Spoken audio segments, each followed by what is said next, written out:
Chapter ke-8, judulnya Pinggang Tipis yang Indah. Setengah jam setelah dia menerobos, hasil dari catatan pendinginan tubuh terlihat jelas. Meskipun pengetahuannya berkontribusi, jika bukan untuk teknik itu, dia percaya bahwa dia membutuhkan 3 atau 4 bulan lagi sebelum maju. Dengan ini, dia menarik napas dalam-dalam dan mengembuskan kotoran di tubuhnya. Dari dalam mulutnya keluar asap hitam pekat, kotor karena jatuh ke tanah. Setelah mengeluarkan asap ini, keenam inderanya menjadi lebih kuat dan tajam.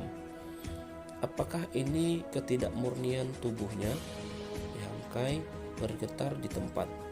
Dengan latihan kultivasi Anda akan mengurangi dan meringankan tubuh dari kotoran setiap kalinya. Yangkai sebelumnya pernah mengalami hal ini, tetapi tidak pernah pada tingkat ini. Banyak ide dan kegembiraan berlama-lama di benaknya. Meskipun dia telah berhasil memasuki lapisan keempat, dia tidak membuat kemajuan nyata dalam teknik tinju catatan tubuh marah itu. Latihan hariannya hanya bisa menghasilkan 1% dari total hasil dari 101 pukulan. Pria yang tergesa-gesa tidak makan tahu panas, dan dengan hati yang tergesa-gesa, Anda tidak akan bisa merasakan pantat panas. Catatannya mengatakan yang memiliki kesabaran dan hasil akan datang. Jika Anda terburu-buru, Anda akan kehilangan hal-hal. Itu maksudnya ya. Oke, berpikir sebentar. Yangkai merencanakan sedikit masa depannya. Meskipun itu tidak menyeluruh, dia tidak bisa lagi seperti apa adanya. Mengambil setiap langkah saat itu datang. Karena setelah beberapa saat, Anda tidak bisa tidak menjadi tidak sabar. Kemudian, setelah makan sesuatu, dia terus menyapu daerah itu. Meskipun dia menyapu, itu tidak berarti dia perlu menyapu seluruh sekolah. Dia hanya bertanggung jawab atas 1/10 sekolah. Meskipun itu rumit, itu hanya akan memakan waktu 1 jam atau lebih. Di dalam pepohonan, Xianing Chang sudah mulai memantau para murid dan secara tidak sengaja melihat Yangkai menyapu. Tidak memiliki emosi pasti aneh. Hari ini ada sesuatu yang berbeda tentang dia, tetapi dia tidak yakin. Selama lebih dari setengah jam, dia tidak meninggalkan tempat itu, menyapu sampai tempat itu mengkilap dan bersih. Sangat licin sehingga jika nyamuk melanjutkannya, pergelangan kaki akan tergelincir. Ini artinya penulis mencoba menyampaikan seberapa licinnya itu lantai yang disapu Yangkai itu ya. Oke, orang ini Xianing Chang tidak tahu apa yang harus dilakukan dengannya. Pada saat itu Yangkai sedang memikirkan hal-hal lain. Kemarin dia mendapatkan kesempatan besar, jadi tentu saja dia mempertimbangkan masa depannya. Tetapi tidak ada opsi nyata yang ditemukan. Dia hanya bisa terus berlatih saat matahari terbit setiap hari. Untuk saat ini, sementara dia merenung, langkah kaki cepat mendekat dengan cepat dari belakang. Dia dengan cepat pergi untuk menghindar, tetapi tidak menyadari bahwa pihak lain sedang membuat persiapan untuk menghindarinya juga. Jadi mereka saling bertabrakan. Meskipun dia tidak mengalami cedera besar ketika dia menabrak orang itu, rasanya seperti menabrak dinding baja. Sambil menangis, dia jatuh ke tanah dan tempat dia bertemu terasa mati rasa. Yangkai dengan cepat pulih dan bertanya dan meminta maaf. Murid ini, apakah Anda baik-baik saja? Pria muda itu jengkel, dan ketika dia mendongak untuk melihat bahwa itu adalah Yangkai, kemarahannya meledak-ledak. Memegang amarah untuk orang seperti itu tidak ada artinya, dan itu juga kesalahannya sendiri. Membalas segera sambil melambaikan tangannya. Tidak apa-apa. Sambil mengatakan ini dia bangun dan kemudian dia bersemangat lari. Yangkai bertanya, "Kawan, kenapa Anda terburu-buru?" Pria muda itu berteriak, "Aula kontribusi di mana lagi?" Mengatakan kata-katanya, Yangkai menyadari bahwa hari ini sudah merupakan hari ke-8 dalam sebulan. Itu adalah di mana hari gerbang utama membagikan poin kontribusi bulan lalu. Jadi, setiap bulan hari ini, Departemen Logistik akan penuh sesak dengan murid-murid yang berkumpul untuk mengumpulkan poin mereka. Dengan poin-poin ini, mereka dapat menukarkannya dengan berbagai pil budaya, harta, dan seni bela diri untuk meningkatkan kekuatan mereka. Jadi, hari ini membuat semua murid bersemangat. Beberapa gembira, sementara yang lain kecewa. Yang Kai adalah yang termasuk yang kecewa. Terkejut, dia tidak bisa membantu, tetapi mengertikkan kening. Setiap bulan, jumlah poin yang diterimanya cukup sedikit.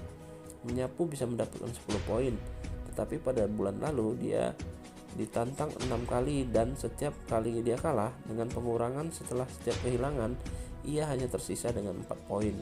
Ini benar-benar membuat orang menangis. Untungnya dia hanya murid percobaan, statusnya adalah yang terendah. Jadi jika dia kalah, dia hanya akan kehilangan 1 poin. Murid normal kehilangan 2 poin. Memikirkan hal ini, Yang Kai berterima kasih.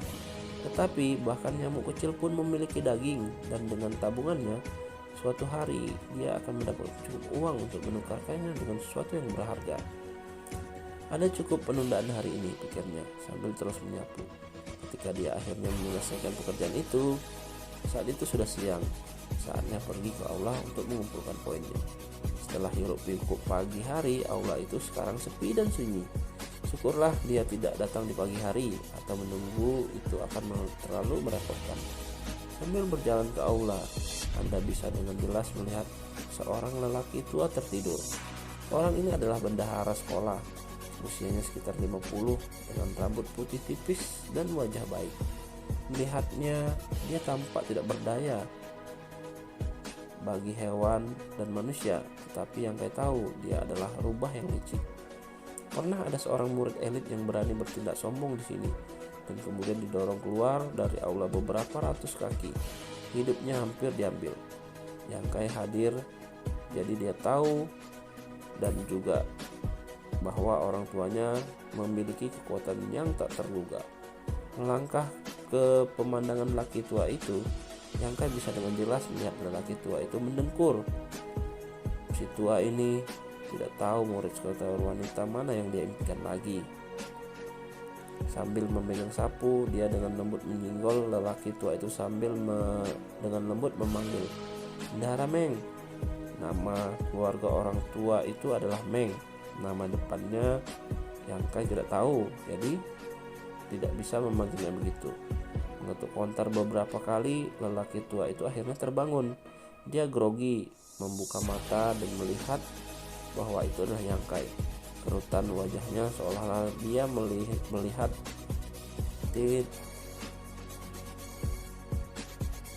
"Ada apa dengan wajah itu?" tanya Yang Kai dengan marah.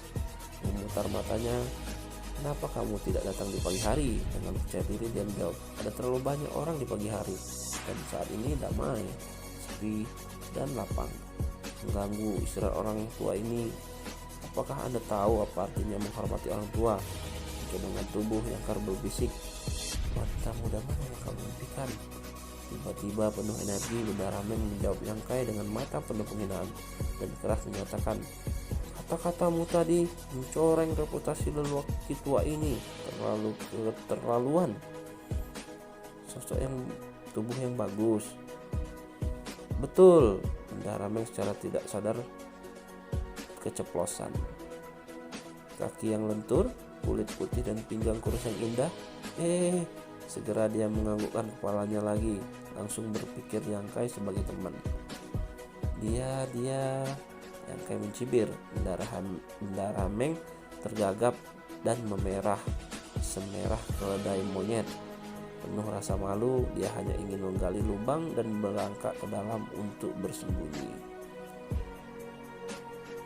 Oke guys, itu dia bersambung ya. Chapter ke-8 sudah selesai. Ketika Yang Kai bertemu Bendahara Meng untuk meminta poinnya, ternyata si lelaki tua sedang mimpi gitu loh. Oke, kita tunggu kelanjutannya. Apa dan berapa poin yang didapat Yang Kai? Langsung aja ke chapter 9 guys. Check it out. Thank you.